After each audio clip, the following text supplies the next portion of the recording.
Kenapa air kolam di tempat saya itu kalau pagi turun, tapi kalau sore naik? pH air kolam untuk kolam lele itu stabilnya di angka 7 atau 8. Tapi ingat, lele punya toleransi hidup di air yang pH-nya kurang dari 7, misalnya 6,5 pH-nya, itu masih punya toleransi. Yang penting jangan kurang daripada itu. Lele juga punya toleransi hidup di pH air lebih dari 8, misalnya 8,5. Yang penting jangan lebih daripada itu.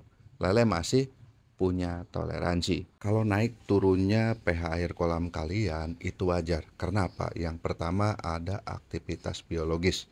Yang kedua ada paparan sinar matahari dan tidak ada paparan sinar matahari. Yang ketiga, endapan dasar kolam hasil daripada atau limbah daripada produksi ikan lele kita.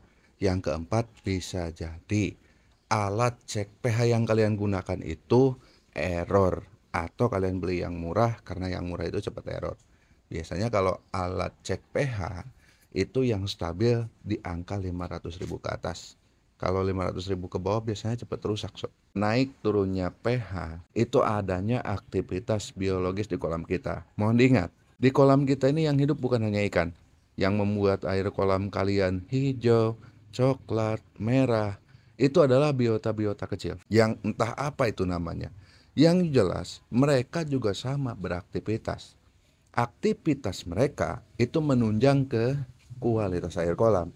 Termasuk daripada kadar organik, suhu, pH, dan oksigen. Yang paling utama adalah pH dan oksigen. Oksigen ikan berebut dengan biota yang lain. pH pun demikian. Apabila kepadatan ikan di satu kolam mungkin bisa mempengaruhi ke pH karena pH tersebut juga bukan untuk ikan saja, tapi biota-biota kecil juga hidup di kolam kita. Yang kedua adanya paparan sinar matahari.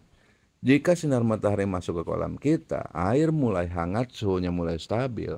Aktivitas si biota kecil ini, aktivitas biologisnya entah meningkat atau menurun, mereka juga sama. Mempunyai parameter tersendiri. Ya kalian mungkin lebih tahu lah. Si biota kecil itu seperti alga, plankton, dan lain sebagainya. Lebih aktif malam atau kalau lebih aktif siang. Nah kalian juga kan pasti udah tahu.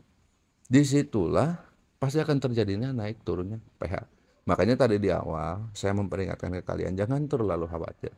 Karena ikan lele ini cukup kuat. Yang penting jangan sampai bau amoniak air kolam kalian. Itu yang paling bahaya. Masalah pH turun naik dikit kalian gak usah risau. Cek saja ikan lelenya. Yang penting dia sehat, pasti kasih makan, ya tetap makan. Tumbuhnya juga optimal. Udah selesai. Masalah pH jangan terlalu dibesarkan. Kalau pH-nya terjun bebas ke angka 3, angka 2 itu berbahaya. Tapi kalau kurang-kurang dikit itu wajar.